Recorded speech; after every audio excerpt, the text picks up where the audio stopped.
ہم ساری زندگی ایک دوسرے کے عیبوں کو بے پردہ کرنے میں گزار دیتے ہیں اور اپنے عیبوں کی جانب دیکھتے بھی نہیں۔ یا ہم میں سے آج کوئی شخص ایسا نہیں جس نے اپنی زندگی میں کچھ نہ کچھ کھویا ہو جو مکمل ہو۔ ہم سب اپنی اپنی جنگیں لڑ کر یہاں تک پہنچے ہیں، ایسی جنگیں جن کا علم اللہ کے سوا کسی کو نہیں۔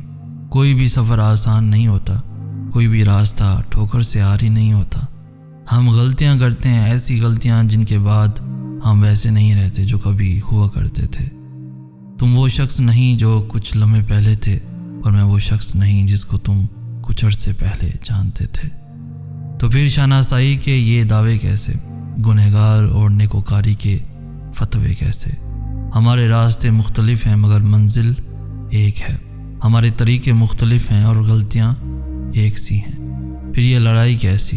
ہمیں تو اشرف المخلوقات کا درجہ دیا گیا، جس نے فرشتوں کو سجدے کا حکم دیا تھا۔ وہی خدا ہمیں یوں دیکھ کر کیا کہتا ہوگا کہ تم کو تو انسانیت کے واسطے بنایا تھا، محبت کے واسطے بنایا تھا، اور تم خدا بننے میں اتنا مصروف ہو گئے ہو کہ انسان بھی نہیں رہے۔ افسوس ہے اب ہم کیا تھے اور ہم کیا ہو گئے ہیں۔ بے حد افسوس ہے اچھائی کا لبادہ اوڑھے، نہ جانے ہمارے پہلو میں بیٹھے کتنے بے حس انسان ہیں۔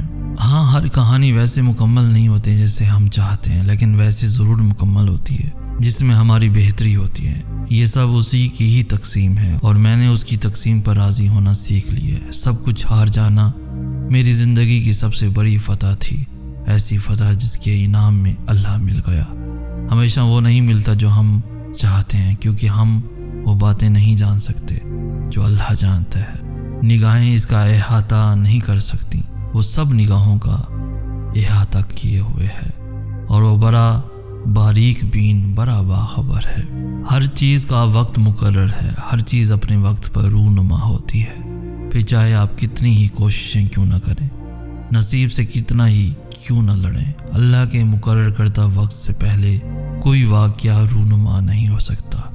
یہی مسئلہ ہے ہمارا کہ ہم انتظار نہیں کرتے اور بے سکون ہو جاتے ہیں، حالانکہ قرآن میں اللہ نے خود فرمایا ہے ہر خبر کے واقع ہونے کا وقت مقرر ہے اور تم ان قریب جان لوگے۔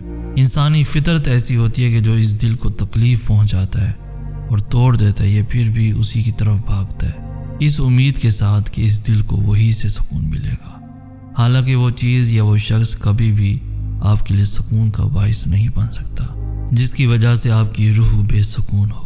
محبت سکون کا دوسرا نام ہے۔ جس محبت میں سکون نہیں ہوتا اس میں اللہ کی بھی رضا نہیں ہوتی، تب ہی تو وہ ہمیں لوگوں کے چھپے ہوئے رنگ دکھاتا ہے کہ کون کیسا ہے، اور پھر فیصلہ ہمارے ہاتھ میں چھوڑ دیتا ہے کہ ہم ان سے دور جاتے ہیں یا نہیں۔ اللہ پاک ہمیشہ انسان کے سامنے دو راستے رکھتا ہے، ایک وہ جس میں اس کی بہتری ہوتی ہے، اور دوسرا وہ جو تکلیف کا باعث ہوتا ہے۔ یہ آپ کا انتخاب ہے کہ آپ کس کی طرف بھاگتے ہیں، اور مت بھولو کہ یہ دل وہی جڑ سکتا ہے بس جس نے اسے بنایا ہے۔ توکل معجزوں کا دروازہ ہے، ایسا دروازہ جس میں بے یقین لوگ بھی داخل نہیں ہو سکتے۔ تمہارا مقدر تمہارے اپنے ہاتھ میں ہے، زندگی کو پرسکون اور بے سکون تم خود ہی بناتے ہو۔ تم وقت کے ساتھ نہیں چلتے ہو، بلکہ جہاں جو حادثہ روک دے وہیں تمام عمر ٹھہرے رہتے ہو۔ تمہارے آس پاس کتنی بے شمار نعمتیں ہوتی ہیں، اور تم ایک محرومی کے لیے ان سب کو نظر انداز کر دیتے ہو۔ تم سوچتے ہو دعا مانگنا چھوڑ دینا یقین اور صبر ہے، مگر حقیقت اس سے بہت مختلف ہے۔ یقین تو وہ ہے جب کچھ نہ ہونے کے بعد بھی دعا کے لیے ہاتھ اٹھائے جاتے ہیں۔ صبر تو وہ ہے کہ دل کے تڑپنے کے باوجود معاملات اللہ کو سونپ دیے جاتے ہیں۔ ہاں، ایسا کرنا آسان نہیں ہوتا، مگر ہاں، ایسا کر لینے کے بعد آسانیاں ہی آسانیاں ہوتی ہیں۔ پھر کیوں پریشان ہوتے ہو؟ جو کام تم نہیں کر سکتے انہیں اللہ کے حوالے کرنا سیکھو، اور جو کام اللہ کے حوالے کر دو اس پر کبھی پریشان مت ہو۔ ہاں، دعا ضرور مانگو، مگر نصیب سے مت لڑو، نعمتوں کو مت ٹھکراؤ، دعاؤں کی بے ادبی مت کرو یہ کہہ کر کہ دعائیں اب قبول نہیں ہوگی، کیونکہ دعائیں ہمیشہ قبول ہوتی ہیں۔ وہ تو اتنا رحیم ہے کہ کافر کا سوال بھی رد نہیں کرتا، اس کی شان کو تو یہ گوارا بھی نہیں کہ اس کے در سے اس کو نہ ماننے والا شخص بھی خالی ہاتھ لوٹے۔ پھر وہ کیسے تمہارا سوال رد کر سکتا ہے؟ وہ کیسے تمہاری آواز کو انسنا کر سکتا ہے؟ جب تم اسے بار بار پکارتے ہو تو بس یقین کے ساتھ سب کچھ اس کے سپرد کر دو، کیونکہ جب کام اس کو سونپ دیا جاتا ہے تو وہ دنیا کی ہر طاقت کو پکا کر کے اس کام کے مکمل ہونے کے لیے پابند کر دیتا ہے۔ اور پھر جب تم اللہ کے فیصلوں پر سر جھکانا سیکھ جاتے ہو تب وہ تمہیں کن سے نواز دیتا ہے۔ بس پھر تم ہوتے ہو، اللہ ہوتا ہے، تمہاری جیت ہوتی ہے اور بدلتا ہوا مقدر ہوتا ہے۔ بد نصیبی صرف چیز کے نہ ملنے کو نہیں کہتے، بلکہ بد نصیب تو وہ ہوتا ہے جس کو اللہ آنکھ سے نوازتا تو ہے مگر بینائی چھین لیتا ہے۔ اور جانتے ہو کس چیز کی بینائی؟ اللہ کو دیکھنے کی بینائی۔ کچھ کو وہ زبان تو دیتا ہے مگر اچھے الفاظ بولنے سے وہ ساری عمر قاصر رہتے ہیں، کیونکہ کچھ لوگوں کا وجود اس کانٹے کی مانند ہوتا ہے جو پھول کے ساتھ رہ کر بھی ہمیشہ چپتا ہے۔ ایسے ہی وہ کچھ لوگوں کو دل تو دیتا ہے مگر احساس چھین لیتا ہے اور وہ پتھر کے بن جاتے ہیں۔ انہیں پھر بھی اپنا آپ دکھائی دیتا ہے۔ دوسروں کے جذبات اور احساسات کو وہ کبھی خاطر میں نہیں لاتے۔ اللہ ایسے لوگوں کو ہر چیز سے نوازتا ہے مگر پھر بھی وہ سب حاصل کر کے خالی رہتے ہیں اور ساری عمر اپنے عیب چھپانے کے لیے دوسروں کے عیبوں سے پردہ ہٹاتے نہیں تھکتے۔ واقعی کچھ لوگ بڑے بد نصیب ہوتے ہیں۔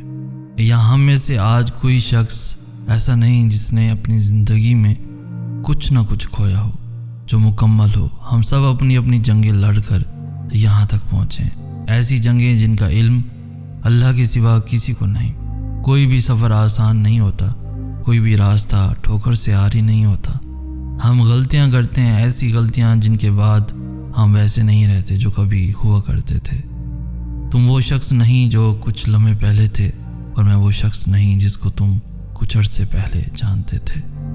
تو پھر شناسائی کے یہ دعوے کیسے؟ گنہگار اور نیکوکاری کے فتوے کیسے؟ ہمارے راستے مختلف ہیں مگر منزل ایک ہے، ہمارے طریقے مختلف ہیں اور غلطیاں ایک سی ہیں۔ پھر یہ لڑائی کیسی؟ ہمیں تو اشرف المخلوقات کا درجہ دیا گیا، جس نے فرشتوں کو سجدے کا حکم دیا تھا، وہی خدا ہمیں یوں دیکھ کر کیا کہتا ہوگا کہ تم کو تو انسانیت کے واسطے بنایا تھا، محبت کے واسطے بنایا تھا، اور تم خدا بننے میں اتنا مصروف ہو گئے ہو کہ انسان بھی نہیں رہے۔